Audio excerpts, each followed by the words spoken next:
got it, to those who got it. And here we go. So today we have our second class on Shabbat, and I wanted to share also the screen with you.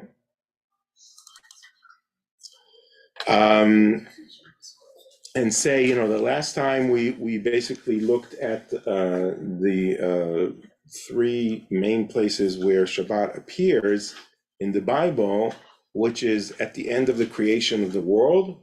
God creates the world in 6 days, and then on the last day, the seventh day, he sanctifies it. He doesn't do anything. He rests. He actually strikes, as we know, or other words were to cease from any work. And that is Shabbat for God, basically. And then in the book of Exodus, at the 10 Commandments, we see that one of the commandments is you need to remember the Shabbat, and God basically sanctifying the Shabbat. And that's sort of like what we need to be doing. And we need to also strike from any kind of work. Why? Because God did that. And then we looked at the book of Deuteronomy, which is 3 books later, and the 10 Commandments appear there in a different version, okay? There it basically says you need to observe the Shabbat because we were slaves in Egypt, okay? And we need to observe the Shabbat and refrain from any work, just as the opposite of slaves. Slaves work 7 days a week, and in free people need to rest on that day. So it's not just us resting. We also have to make sure that everyone in our compound, that we have any kind of responsibility, rests as well on the day of Shabbat, including our slaves, including the non-Jew who is amongst us.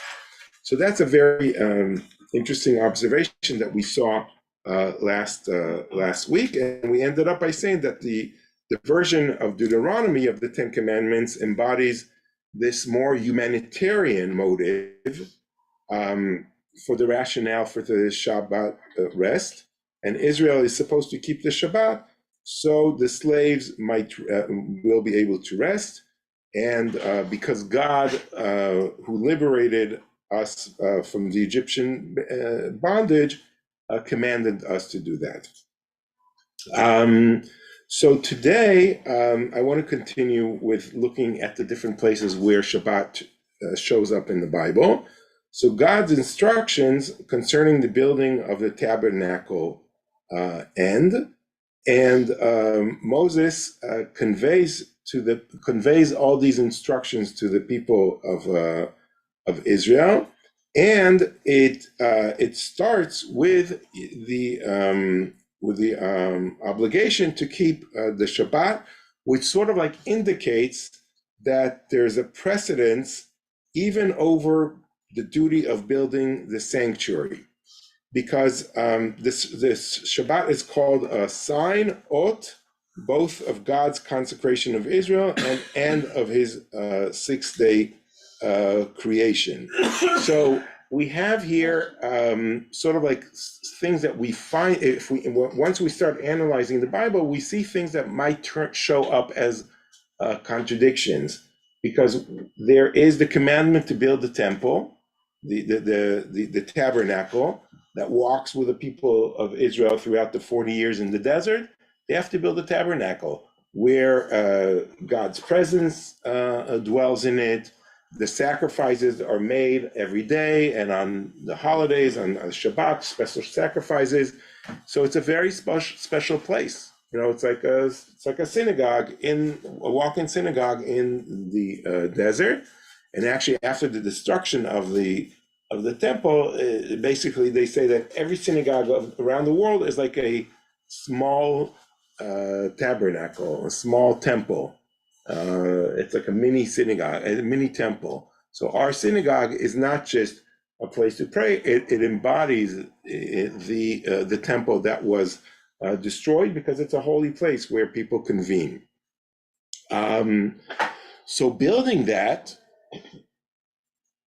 has top priority in the life of the Israelite nation as they're walking in the desert. However, what happens on Shabbat? Are you supposed to stop working on Shabbat from building the temple?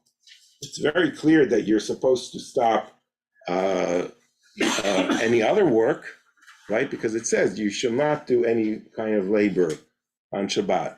But does that also include building your holy temple? Should it also stop? So the rabbis are debating with that. Is this like a contradicting sources? And they come to the conclusion that on Shabbat you do not build the temple, and you refrain from the different from all the different chores that were done to build the temple, that were done in the temple.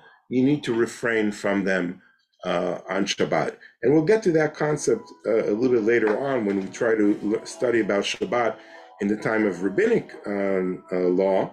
But for now, it's clear that Shabbat has a precedence over building the temple. And there's a very interesting tale in the book of Numbers, where a man is found collecting wood to make fire on the Shabbat, and he's apprehended by witnesses, and he's brought before Moses, and he's sentenced to death by stoning at the hands of the whole community. And this tells us another way that the Bible looks at the Shabbat. Okay, so once when the you can see what's on the screen. Yeah. Once when the Israelites were in the wilderness, they came upon a man gathering wood on the Sabbath day. Those who found him as he was gathering wood brought him before Moses, Aaron, and the community leadership. He was placed in custody, for it had not been specified what should be done to him. So this is interesting, okay? Because again, the Bible beforehand, and during the Ten Commandments, just said, you shall not perform any kind of labor. Is this labor? If you gathering wood, is that labor or not? It's not clear. How do we know that it's not clear? Because Moses and Aaron put him in custody. They don't let him go, say, okay, go home. They need to know, because it seems like he did something that's wrong. But this is probably the first time that someone is doing that. Maybe the first time someone's caught doing that. Maybe someone did it already before, but they didn't get caught. And then we have the surprising reaction by God, or maybe not surprising. Then God said to Moses, the party in question shall be put to death. The community leadership shall pelt him with stones outside the camp. So the community leadership took him outside the camp and stoned him to death, as God has commanded Moses. So now we understand that once you transgress the laws of Shabbat, which are not very clear yet, what is the law and what not, you could be sentenced to death. Okay, so this is a very severe matter to consecrate the Shabbat. This is sort of like how serious God takes the commandment to observe the Shabbat. Now, I'm not trying to look at it from more of like our modern day-to-day approach, which this kind of law does not prevail anymore, thank God. And we don't stone anyone for doing, for not observing the Shabbat. And I'm also not trying to look at it from, if someone would study this, maybe they don't want to have anything with, with Judaism. And these are different side issues that maybe in our modern eyes we might be asking. I'm more trying to understand what is the Torah telling us about the importance of Shabbat. And my point is that until now, there was no story that we could hang on to with someone who's doing something that we would know if it's okay or not. And here suddenly there's an interpretation of what does it mean not to do any kind of labor, and what is a severe punishment to it. I think this creates a lot of fear amongst the people now that maybe I'm doing something that I'm allowed to do on Shabbat, but I won't do it anymore. Okay, it sort of like creates sort of like a feeling that, wait, I don't want to be stoned to death. Okay, so I will stop doing anything now on the Shabbat. And we will see that kind of like reaction later on with different sects in Judaism, and how different streams in Judaism interpreted these laws at the time of the Second Temple. Any questions about this passage until now?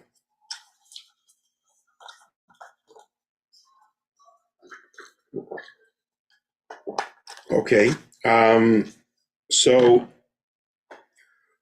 now we try to go to other parts of the Bible, which are not the 5 books of Moses, and there's only scrapes of evidence that are available concerning the nature of the Shabbat during the times of the kings, which is also very interesting that it's not mentioned too often. It's not clear how much people observed the Sabbath during the 9th and 8th centuries BC.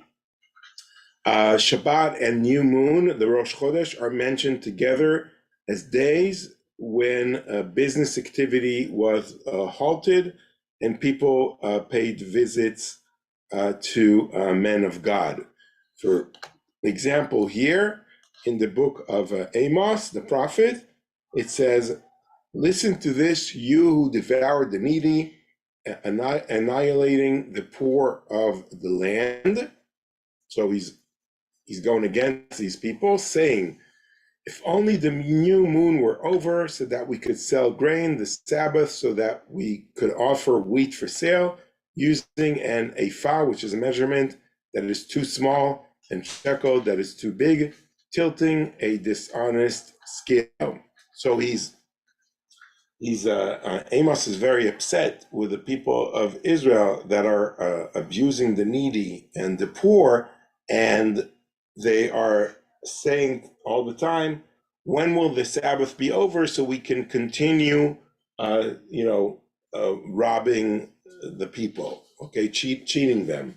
So this is very interesting that they didn't do it on Shabbat, though.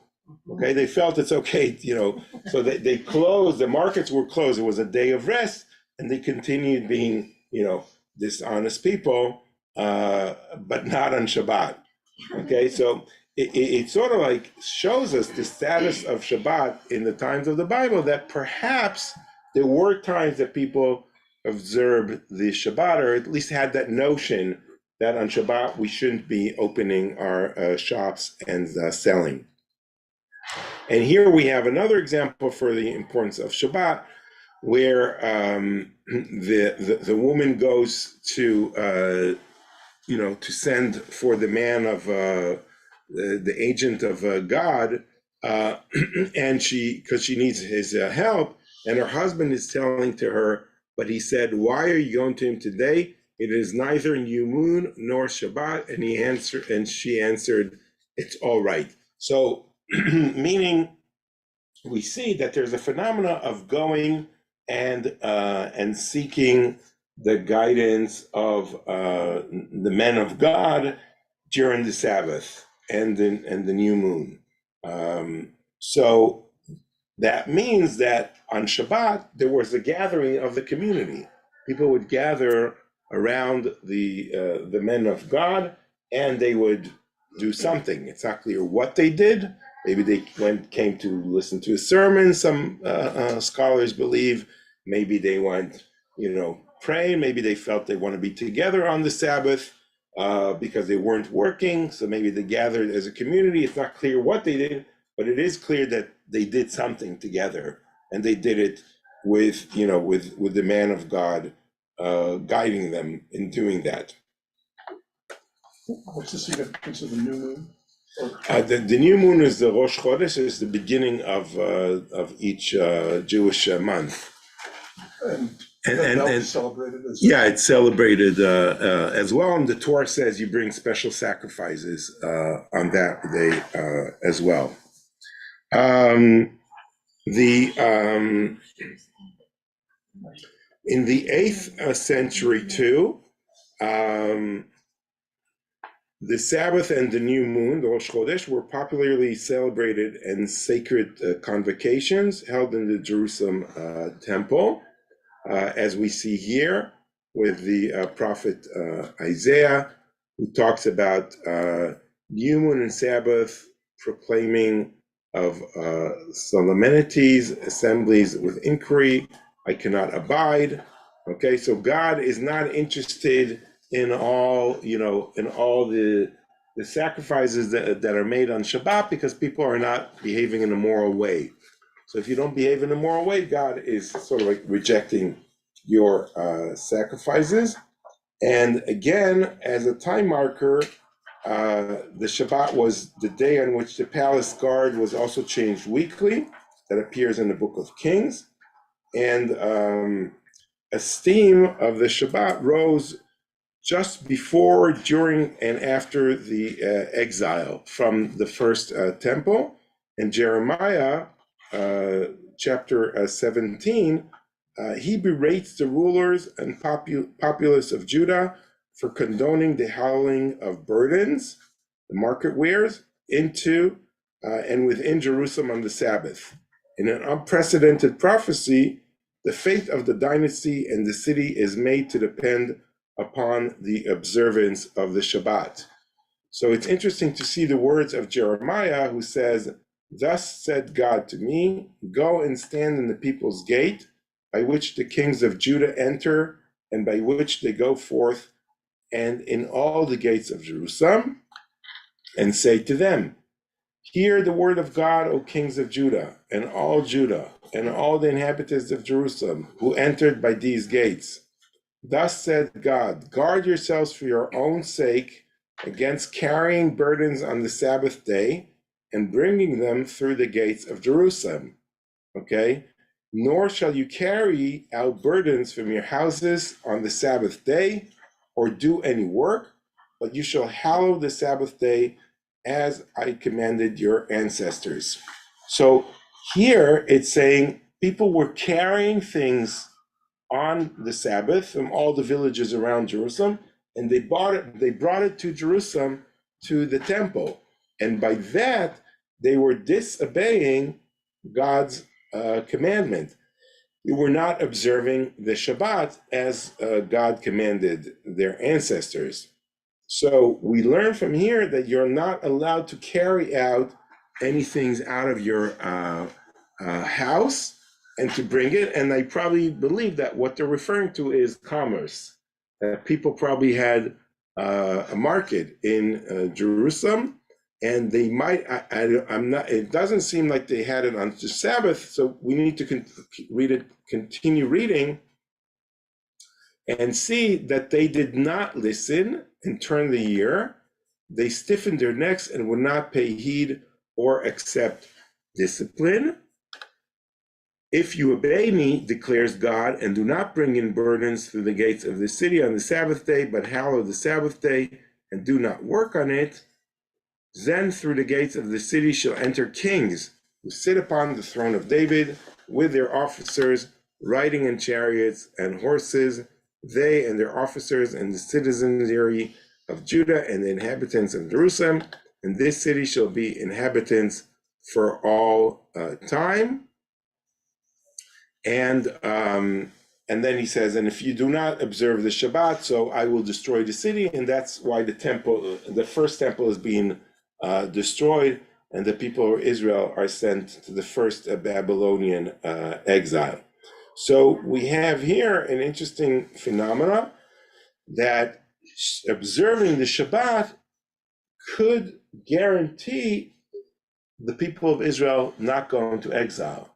So the Shabbat is very important, but it cannot come without moral behavior.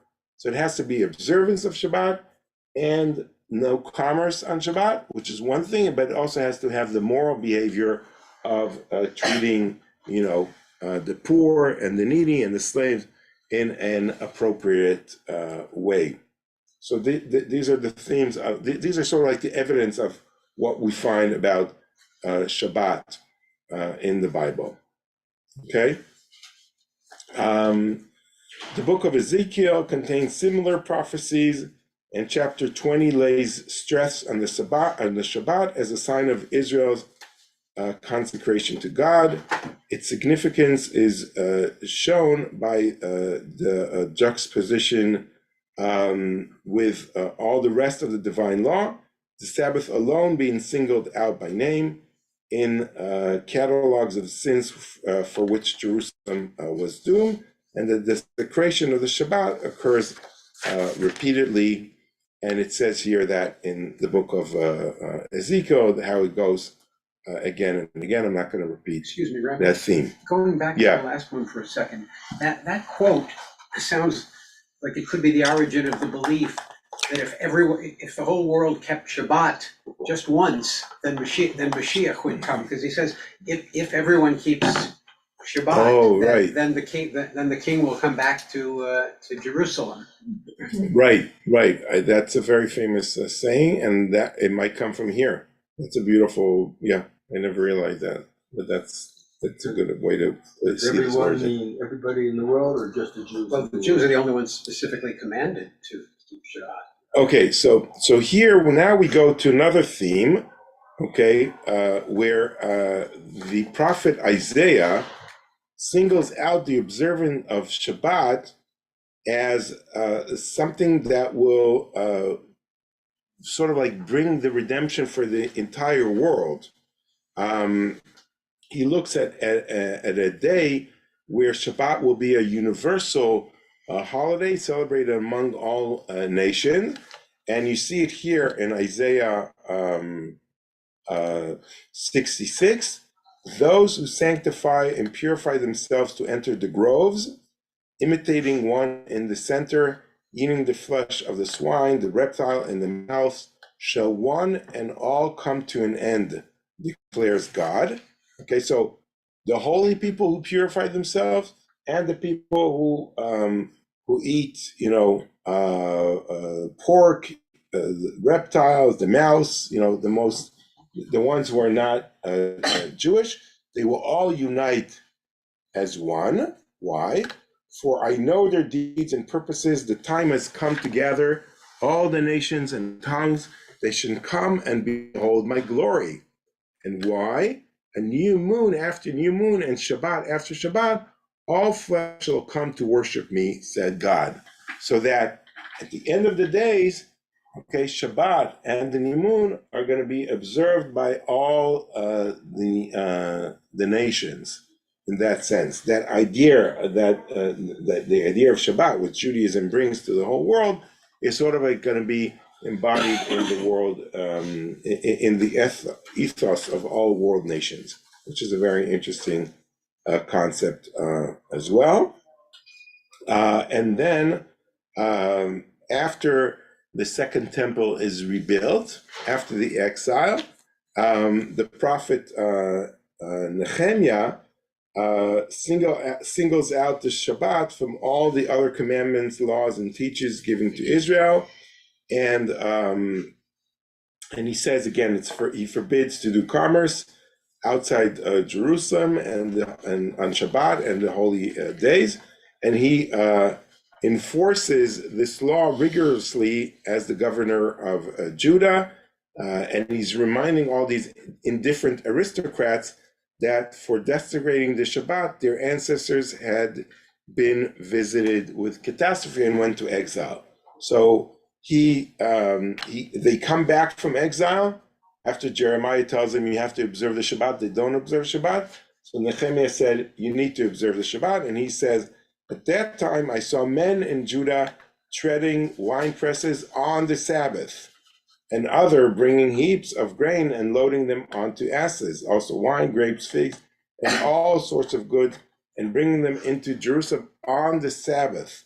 I admonished them there and then for selling provisions. So for running an entire market, he was very upset with them for doing that. Tyrants who lived there bought fish and all sorts of wares and sold them on the Sabbath to the Judites in Jerusalem. So there was like non-Jews as well coming and selling on the market, and the Jews came and bought from them as well.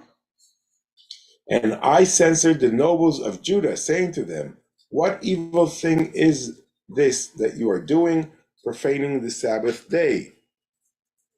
This is just what your ancestors did before the destruction of the Second Temple, and for it God brought all this misfortune on the city, and now you give cause for further wrath against Israel by profaning the Sabbath. And when shadows filled the gateways of Jerusalem at the approach of the Shabbat, I gave orders that the doors be closed and ordered them not to be opened until after the Shabbat. I stationed some of my servants at the gates so that no goods should enter on the Sabbath. Once or twice the merchants and the vendors of all sorts of wares spent the night outside of Jerusalem. So even to that extent that people were left out. But I warned them, saying, what do you mean by spending the night alongside the wall? If you do so again, I will lay hands upon you. From then on, they did not come on the Sabbath, because they maybe tried to create an alternative market outside. You don't let us into the walls, we'll set up our market outside. So he sent the guards against them as well. And I gave orders to the Levites to purify themselves and come and guard the gates to preserve the sanctity of the Shabbat. This too, oh my God, remember to my credit and spare me in accord with your abundant faithfulness. So the prophet Nehemiah is basically trying to create, not just a more, not just to create. Okay, is everything okay? Okay. So not just that that he's trying to get people to be more observant on Shabbat and to have no commerce. He has the power, the political power to stop that as well. And I find it very interesting to see how many of the Israelites are not observing Shabbat and how much force he has to create to have people in the Bible. Sort of like the Bible here admits, it's like people, do whatever they want to do on the Shabbat. Yes. All of this literature is from the southern kingdom of Judah. What's going on in the north? Okay, that's a very good question. In the north, apparently, Shabbat was kept even less. And they went to exile much earlier.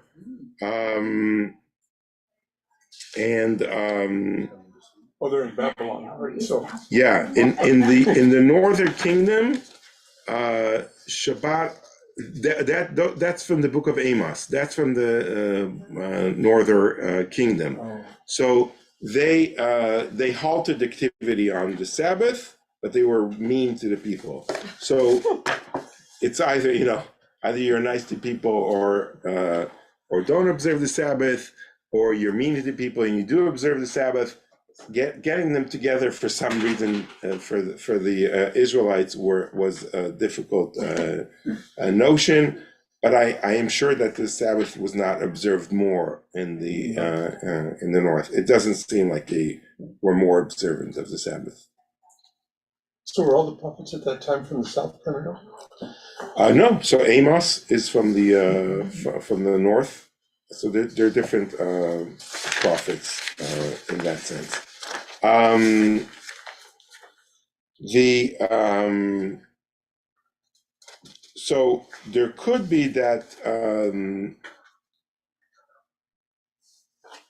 the Sabbath might have started being observed more in exile.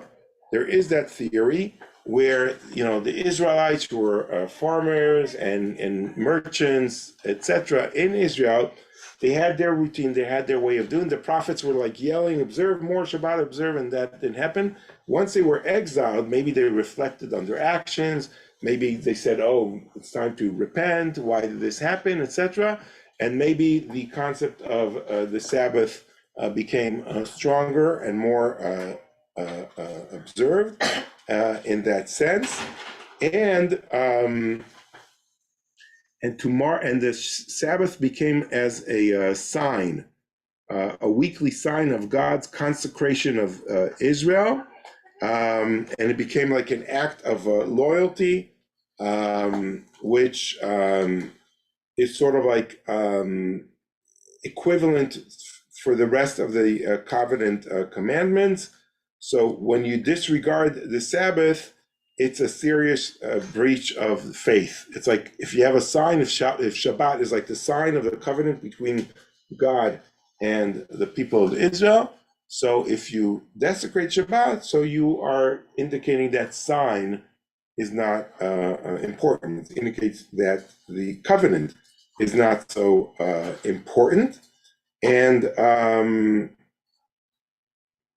it might be that this covenant of the sign of the Shabbat, the ot of the Shabbat, is to distinguish between the Jews and the Gentiles.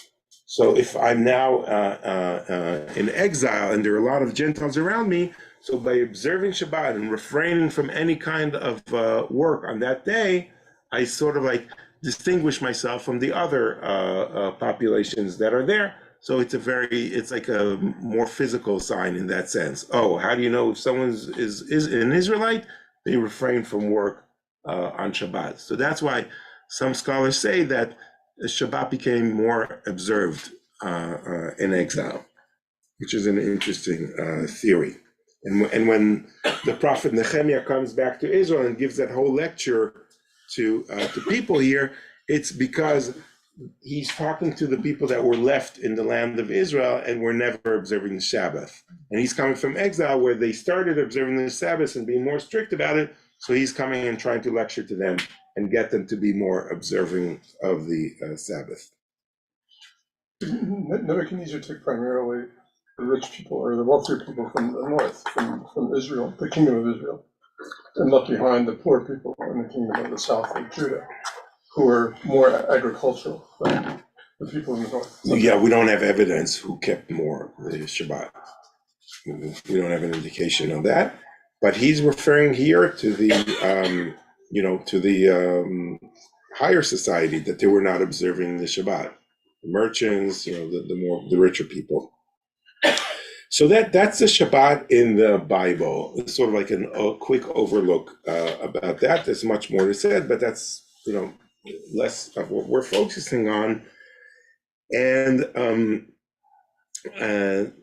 there's also a speculation what is the origin of the Sabbath outside of the Bible? Like, is a Shabbat mentioned outside of the Bible anywhere else in other sources around that time? So if we looked at the Bible, which we know because that's really the only document that has been preserved, that has been passed on from generation to generation, do we have any other evidence of the Shabbat from other sources that are not the Bible? And apparently in the Babylonian tradition, there is a concept that's called sapatu. Sapatu sounds a little bit like Shabbatu, okay? Because it's an S, it's like a sa, okay? And it refers to the mid-month day of the full moon.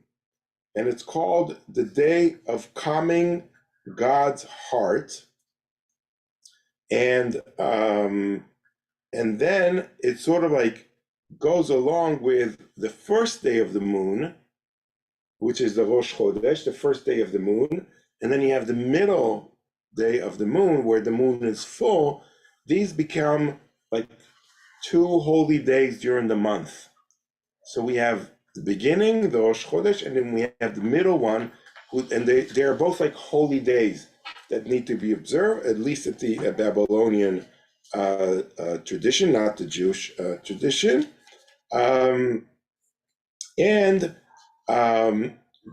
that's sort of like a hint. It doesn't fully give us an explanation because we know the Sabbath happens every seventh day, right?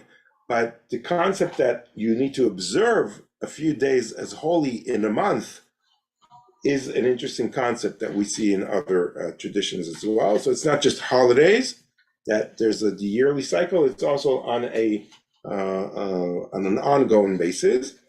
And another partial analogy to the Sabbath has been found in the evil days of the Babylonian month. And it's like a 7-day intervals on which the king's activity was severely restricted. So every apparent seventh day,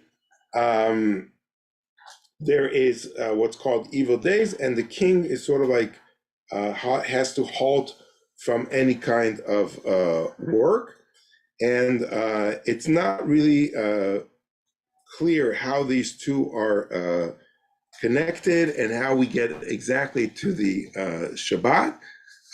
But there is nonetheless some kind of connection between the biblical and the Babylonian phenomena and the history of the Shabbat.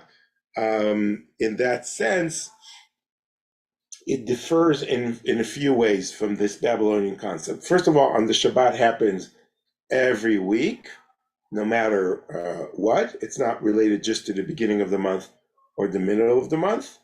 And the most important thing is that it's not only for the king. It's for all the people. Everyone has to observe the Shabbat. Everyone has to rest. So if in the Babylonian tradition only the king rests, here we have a much more, a civil approach or democratic approach where all people have to rest and observe the Sabbath, and not just the citizens. It's also all the slaves and also the non-Jews.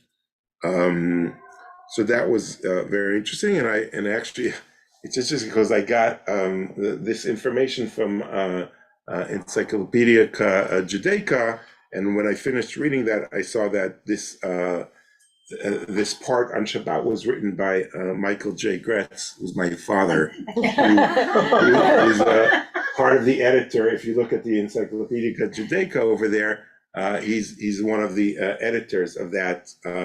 He worked on it in the 70s, in the 1970s. So I was quote something he wrote 50 years ago. So if we go along, I'm trying to understand until now the Shabbat as we know it today, of going to the synagogue, of refraining from doing things, of eating meals. We don't have any of that in the Bible yet. We only have very few fragments of what the Shabbat is. We know that you're not allowed to, get wood. You're not supposed to do commerce. But the Shabbat, as we know today, is like there's no evidence of that at all. And if we look at so the concept of having Shabbat as a sign is also very important. And it says, God says to Moses, speak to the Israelite people and say, nevertheless, you must keep my Shabbat, for this is a sign between me and you throughout the ages, that you may know that I, God, have consecrated you. So by observing the Shabbat, this is like distinguishing the people of Israel, and Shabbat is that sign that the Israelites are designated. And it says, you shall keep the Sabbath, for it is holy for you. One who profanes it shall be put to death. Whoever does work on it, that person shall be cut off from among king. Okay, so why is that the case that you get a death punishment? it is like you say, I don't want to be part of this covenant with God. So you by doing that, you're sort of like you cut yourself off from your people.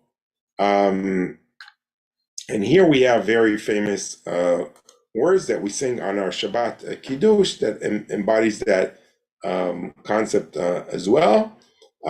ושמרו בני ישראל את השבת, לעשות את השבת לדורותם בני ברית עולם, ביני ובין בני ישראל, אותי לעולם, כי 6 ימים עשה אדוני את השמיים ואת הארץ, וביום השביעי שבת וינפש, right? We sing it every Kiddush that we have, and here again, the Shabbat shall be a sign for all time between me and the people of Israel.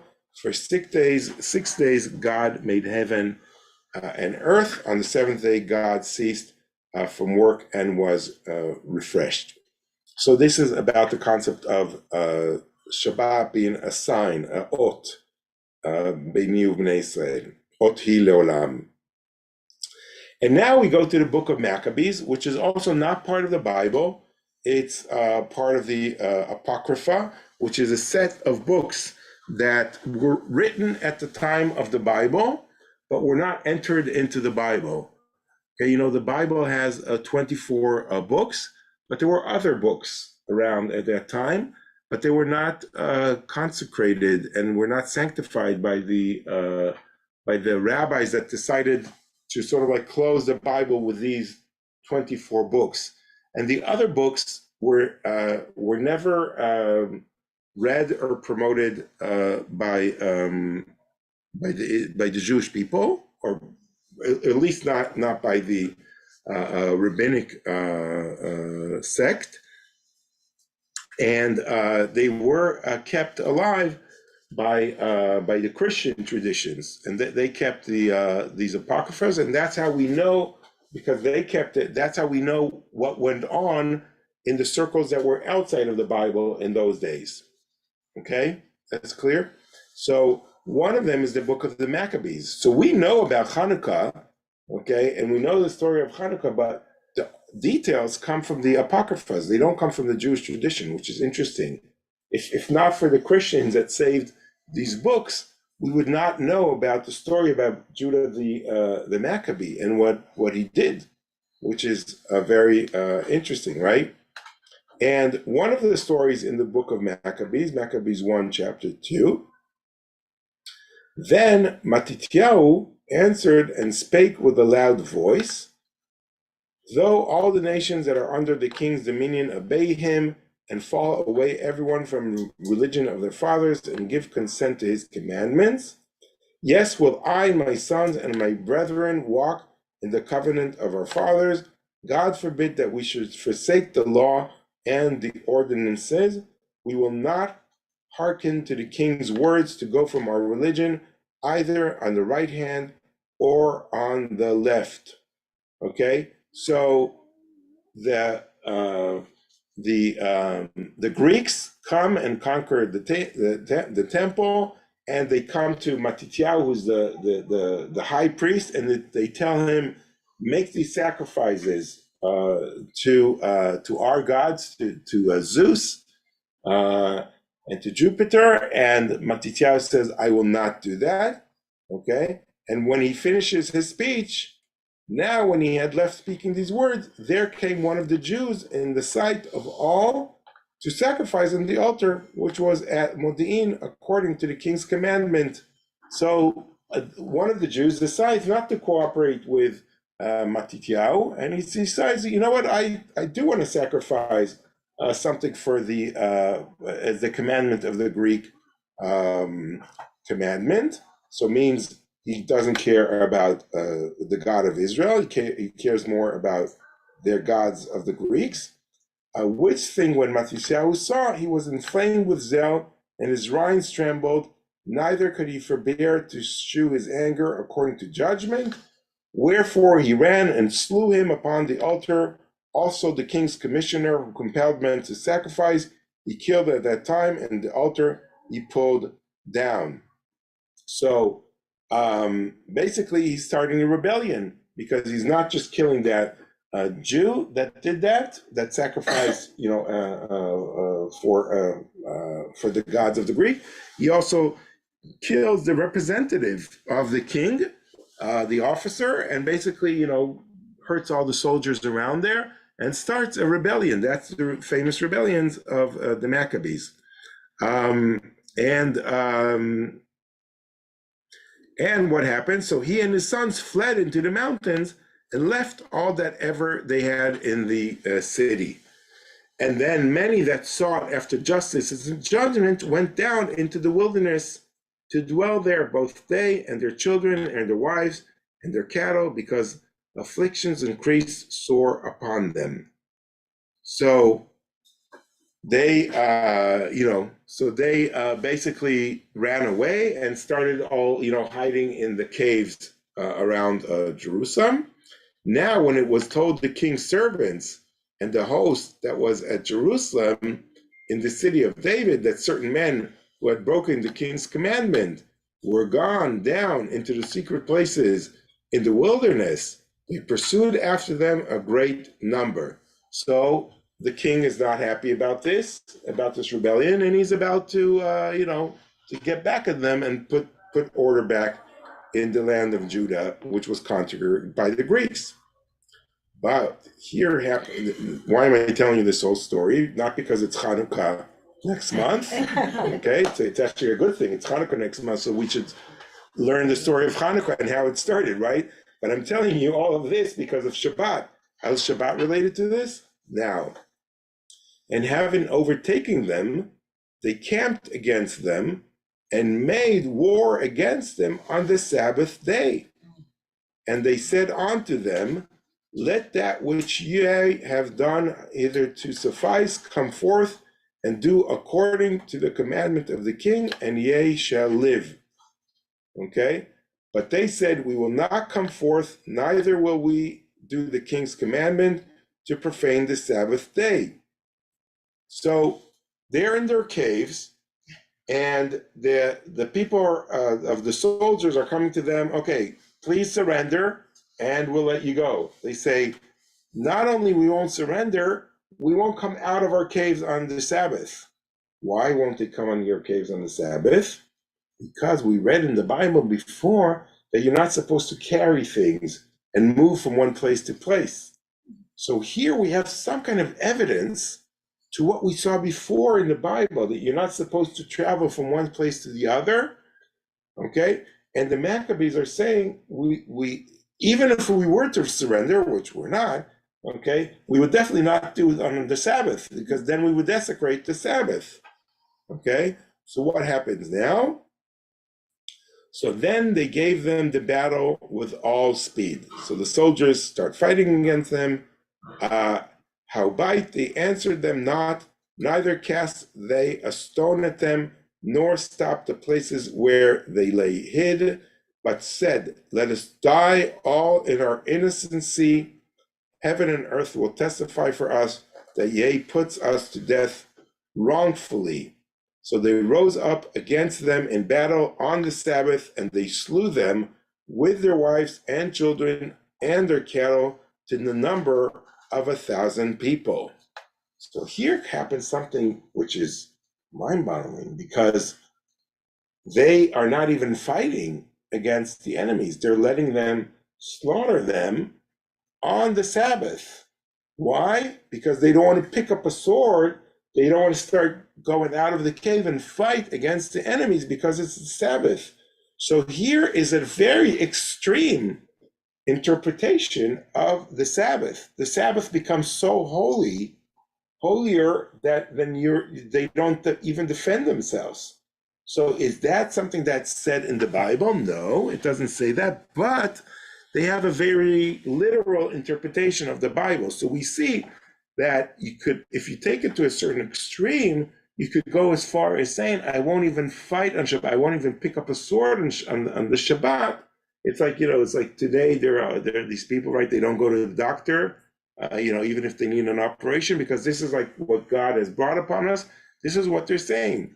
Okay, God will judge us that, and everyone will know that innocent people died, and 1,000 people died. So now when Matityahu and his friends understood hereof, they mourned for them right sore. And one of them said to another, if we all do as our brethren have done, and fight not for our lives and laws against the heathen, they will now quickly root us out of the earth.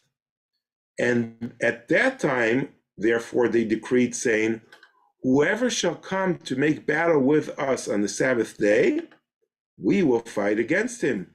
Neither will we die all, as our brethren that were murdered in the secret places. Then came there unto him a company of Assyrians who were mighty men of Israel. Even all such were voluntarily devoted unto the law. And then they won, and then the whole Maccabee story begins. They purified the temple, they find the menorah, but that's Hanukkah, okay? But here we have a fascinating situation where they sort of like, what are we going to do? The Greeks have found our weak point, which is Shabbat. They're going to wage war at us. They're going to rest all week, party all week, and then on Shabbat they're going to come and kill us. What's going to happen? Okay, so they had to sort of like consult one another and came up with a solution to say, we will fight on Shabbat. We will fight on Shabbat, although we will be desecrating Shabbat. So here are two concepts of like preserving your life as opposed to desecrating the Shabbat. If you desecrate the Shabbat, the Torah is very clear. You get a death punishment, okay? How does these two things live side by side? So the ones that were in the caves that didn't fight on Shabbat did the right thing because they didn't want to get a death punishment for desecrating the Shabbat. However, they're all dead, okay? And there will be no Jewish people. So here we see sort of like a new way of thinking where there is a contradiction between two values of preserving your life or preserving the Shabbat or any commandment. Are you able to be flexible? Are you able to sort of like say, hold on a second, I might need to adapt the written law and even risk dying so I could maybe be able to preserve more Shabbats afterwards, okay? And that's where sort of like this saying that even if you desecrate one Shabbat in order for you to preserve many more other Shabbatot, so yes, go ahead and do that. Because the sanctity of living and lives in Judaism is higher than anything above that. Okay, is that clear? Sort of like the problem that they were facing and how they dealt with it? Okay, and this goes along with the book of Jubilees, which is another one of those books in the Apocrypha, which also talks about the death penalty for any kind of offense on Shabbat. And we could see how extreme it is.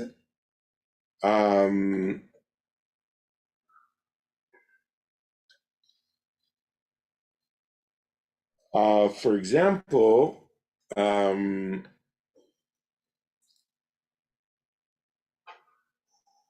and that it is not lawful to do any work thereon which is unseemly, seemly to do thereon their own pleasure, and they should not prepare thereon anything to be eaten or drunk, and that it is not lawful to draw water or bring it in, or bring in or take out thereon through their gates any burden which they had not prepared for themselves on the sixth day in their dwellings. So here comes the concept of you need to prepare before a Shabbat, and they should not bring in nor take out from house to house on that day.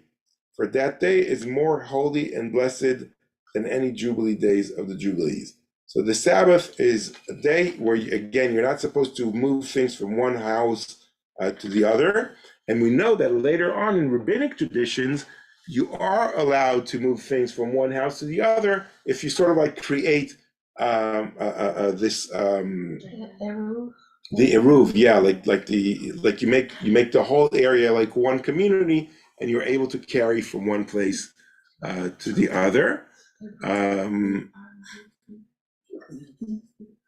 Yeah, we'll study that part as well, and just end with something very interesting, that in the book of Jubilees it goes to the extent, okay, that it says whoever desecrates that day, whoever lies with his wife, okay, wherever safe, he will do something on it, that he will set on journey thereon in regard to any buying or selling, and whoever draweth water thereon which he had not prepared for himself in 6 days, and whoever takes upon any burning to carry it out of his tent or of his house shall die. Okay, so this is to such an extreme that even sex relationships are not allowed to be done on Shabbat. That's considered maybe like some kind of a chore or something of that sort. And it's like a holy day. You're supposed to rest from anything in that regard. So this is a very extreme interpretation of the Bible, and this is not the rabbinic tradition. That this is, by the way, did not make it into the Bible, because such an extreme view of what you are not allowed to do on Shabbat, it has not been accepted by the rabbis.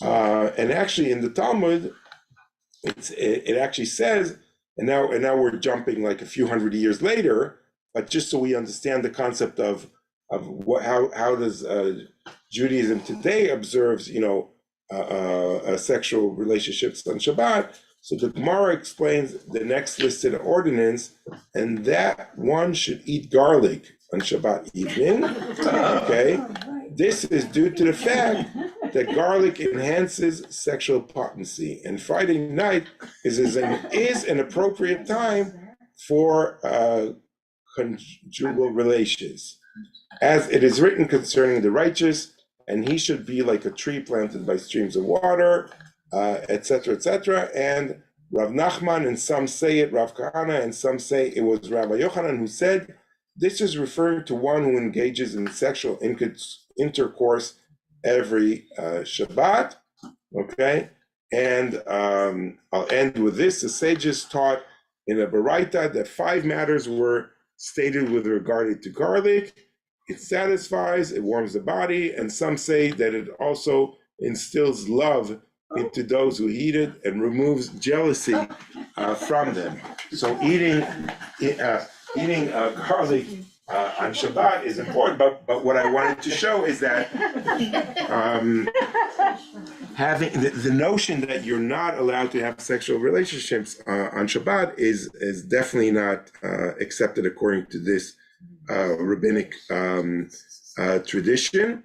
And I just wanted to also dedicate this entire lesson today to the blessed memory of Paul Kessler, the brother of Lynn Held, who was murdered this Sunday, who was killed in a demonstration where he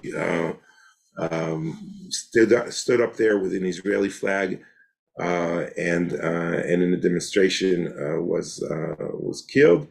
And Lynn sent me a text messages saying that she was not able to come today. She will come next week, and will be able, because she attends our class on a regular basis, and she said that Paul's wife asked that she goes to the valley to be with her, and that's why she couldn't be here. And it's very hard for them also to get ready for the funeral. Apparently the media is there all the time, and they are all originally from Scranton, Pennsylvania, but it looks like the funeral would be in their area in Los Angeles. And she appreciates all the thoughtfulness and condolences from our entire CMT community. It means a great deal to her. And please tell our class, that's you, thank you, and that she will see everyone next week. Lynn Held. Usually sits over here. Yeah, she's with a dark hair. Sister, no, I can rest. Yeah, yeah.